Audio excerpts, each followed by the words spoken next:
et sœurs, ce matin, j'ai une question toute mondaine, people, à vous poser. Connaissez-vous Schwarzenegger, Rambo 3, bien sûr, ou Rocky 4? Eh bien, mes frères, imaginez qu'un film où un de ces héros aux gros bras se mette à pleurer à chaudes larmes, comme un gamin. Le film ne serait pas très vendeur. Et pourtant, c'est ce qui arrive à notre roc, à Pierre. Pensez donc, Jésus lui avait dit « Tu es Pierre, tu es un balèze, et sur cette pierre, je bâtirai mon église. »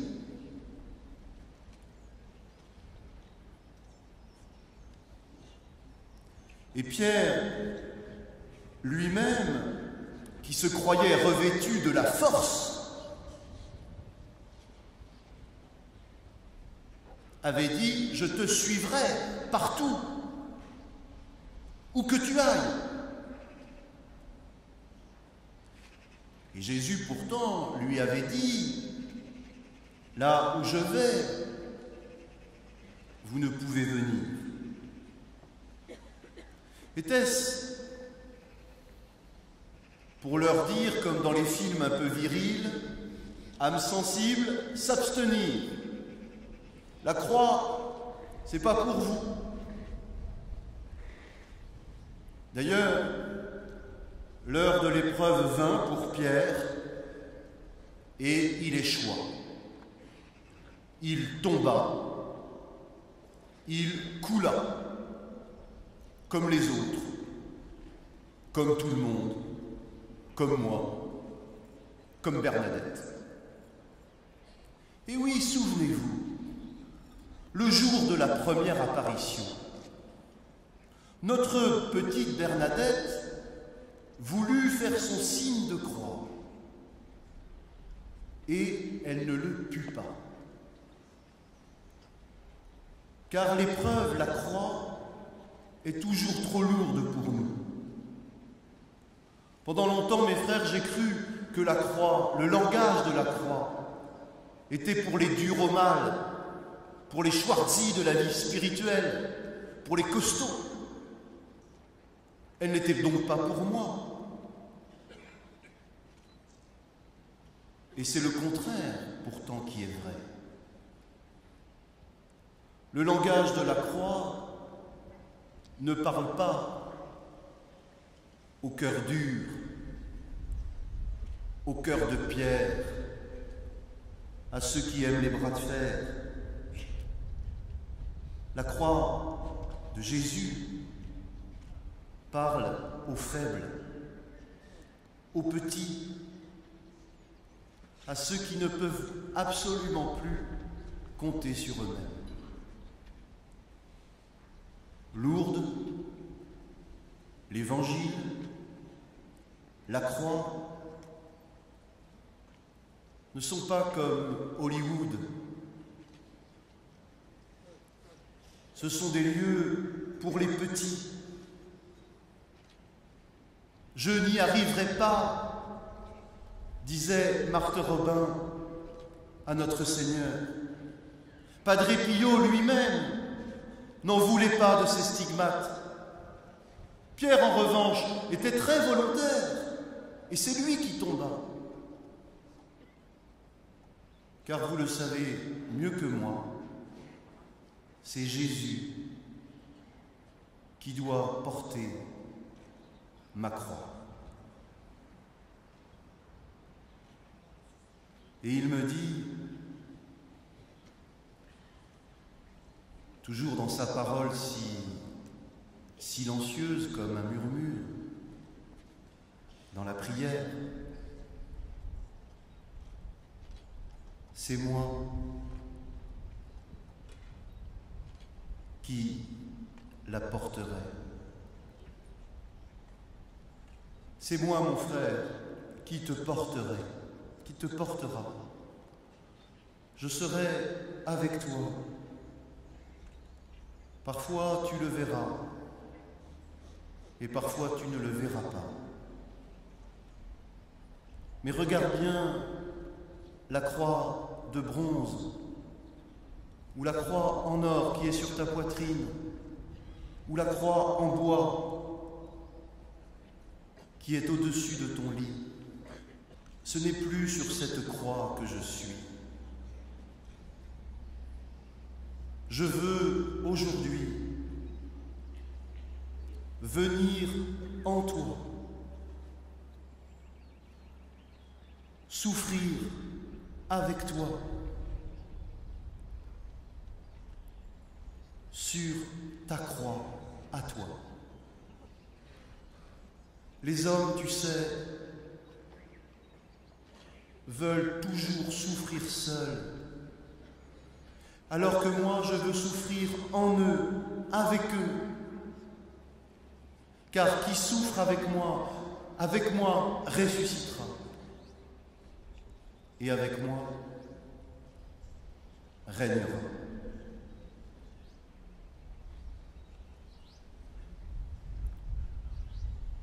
Au fond, vous voyez bien, ce que me murmure Jésus est très simple.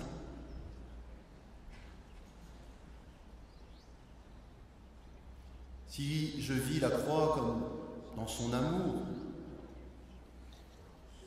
ma croix est comme un gros glaçon. Vous savez, celui qu'on sort du congélo, dont on ne sait quoi faire et qui vous tombe des mains. Mais quand vous le mettez dans le pastis,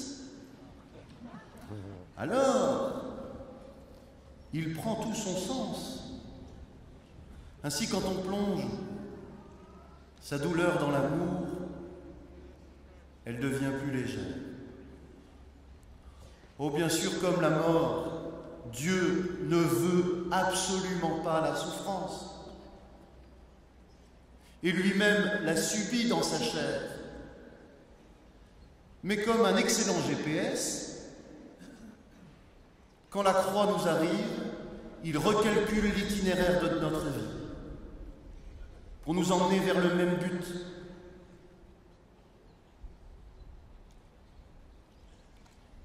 Et sur les chemins sinueux et les routes longues où la souffrance nous emmène, Jésus, tout de même, parfois,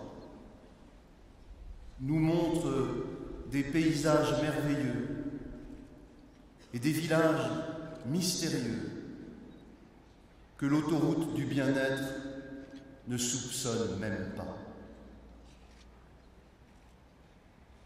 Oh, je le sais, tout cela ne console pas, car nos épreuves sont comme les montgolfières, au fond. Elles sont lourdes, trop lourdes à traîner seules, impossible, même à plusieurs. Mais quand le cœur brûlant de Jésus, quand le feu de l'amour et de la charité vient en elle, alors, comme une hostie, ma douleur s'élève vers le ciel, pleine de Dieu. Et comme un calice, elle déborde du sang sauveur pour moi, pécheur, et pour la multitude.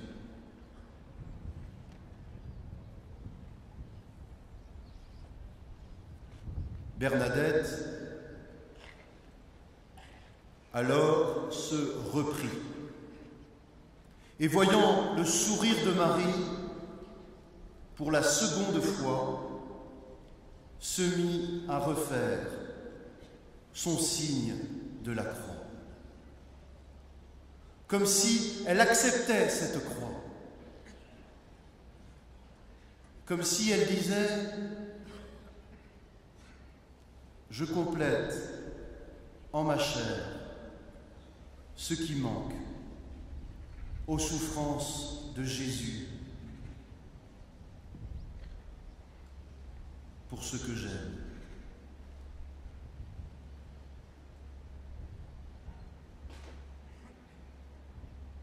Oh, c'est une toute petite croix, que ce signe de croix, me direz-vous. Et celle qui est devant nous est bien souvent trop grande.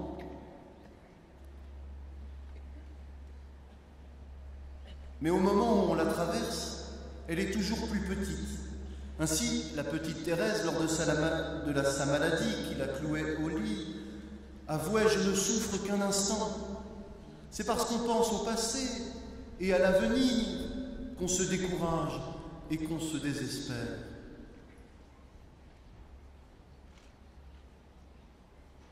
Tu me dis que cela ne te suffit guère, et tu as raison.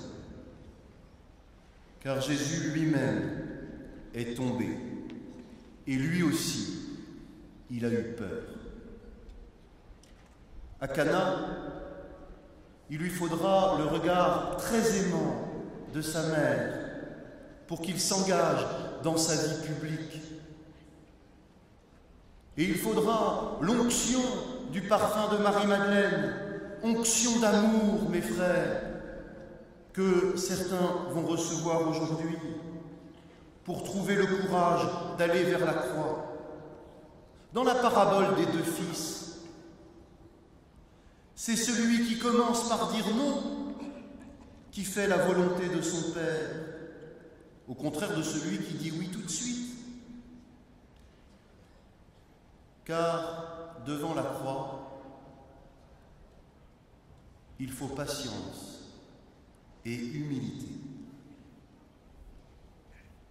La croix est longue,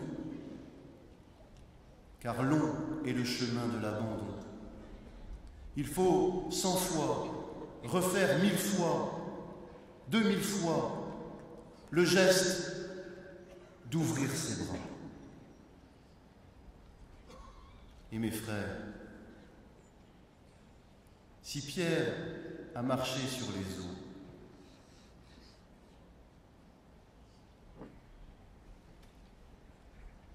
c'est parce qu'il a coulé, parce qu'il s'est lâché, parce qu'il a tout relâché, parce qu'il s'est abandonné.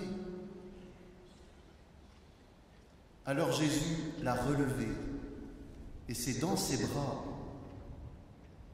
qu'il put marcher sur les eaux. La pierre qui a fait tomber Saint Pierre est donc plus ferme que notre fermeté. Oui, âme sensible qui m'écoutez, ne vous abstenez pas de laisser entrer Jésus en vous. Car il n'est pas venu pour les justes, ni pour les bien portants, il est venu pour les malades et pour les pécheurs. Dieu n'abandonne pas les petits. Pierre pleure. Pierre a peur. Et Pierre n'est pas un costaud. Et il n'est pas un roc en raison de son caractère ou en raison de ses gros bras. Il est fort en raison de sa foi, à la mesure de son abandon au Fils qui s'abandonne lui-même à son Père.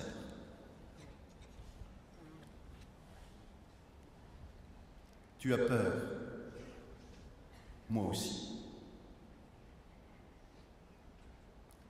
Mais je me souviens de Julien.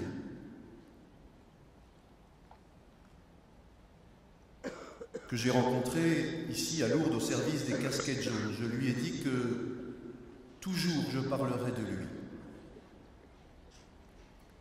Il avait 18 ans,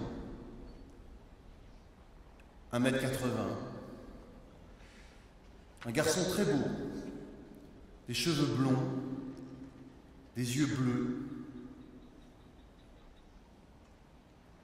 allongé sur un lit. Il venait d'avoir un accident de voiture. Il ne parlait qu'avec ses yeux. Alors, lors de notre conversation, où il ne répondait que par oui ou par non, je lui ai demandé, dis donc, quelle scène de l'Évangile préfères-tu? Est-ce l'enfance de Jésus? Non. Levez les yeux comme ça aussi. Non. Froncer les sourcils pour dire non. Est-ce la guérison du paralytique? Non plus. Est-ce la résurrection?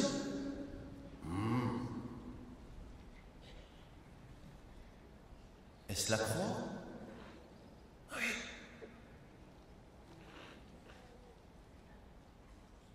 Tu sais, Julien, Jésus a dit 7 paroles en croix. Le savais-tu? Alors Jésus dit, je vais te les dire et puis tu vas me dire celle que tu préfères. J'ai soif? Tout est accompli? Père, pardonne-leur?